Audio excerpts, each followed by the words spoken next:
Well, I expect him to be exactly who he presents himself, and that is a skilled and veteran warrior, but also a great student of history. So I expect him to bring a great sense of gravitas to the office. A man having been in many, many bloody conflicts knows the pain of war and of losing people, and is going to be one of the last ones to recommend the use of force unless it becomes necessary. So I think he'll be a very calming influence within this administration, and I think he'll have a great deal of credibility with the allies that we need in Europe, the allies that we need in Asia, where he's just returning. I will point out I'll probably be seeing him next week in Munich. There is a security conference which will be one of the most important because all of the NATO countries will be there. Many countries as far as Singapore and elsewhere will be there, along with 12 United States senators, including the Vice President.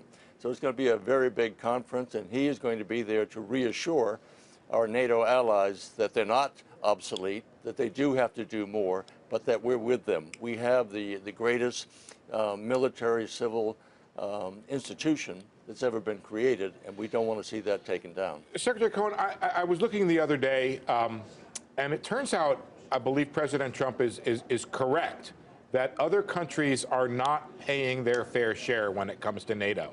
They're supposed to be spending something like 2% of their GDP on defense, and they're just not doing it. Why has this been allowed to go on for so long? Well, that's correct. As a matter of fact, the first trip I made to visit my NATO colleagues, I said they had to do more, that we were carrying much too much of a load. I know that Secretary Rumsfeld gave the same message, as did Bob Gates. So this is something that's been perennial. The European countries have taken advantage in terms of they're supposed to contribute 50% of the costs of the NATO operation. We are now contributing about 73 to 75%.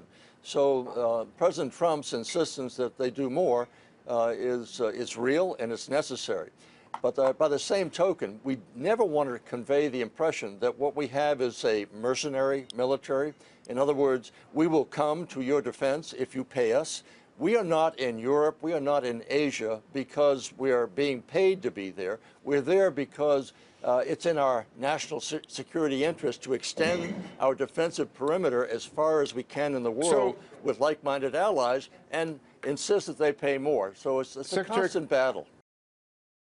Hey there, thanks for checking out CNBC on YouTube. Be sure to subscribe to stay up to date on all of the day's biggest stories. You can also click on any of the videos around me to watch the latest from CNBC. Thanks for watching.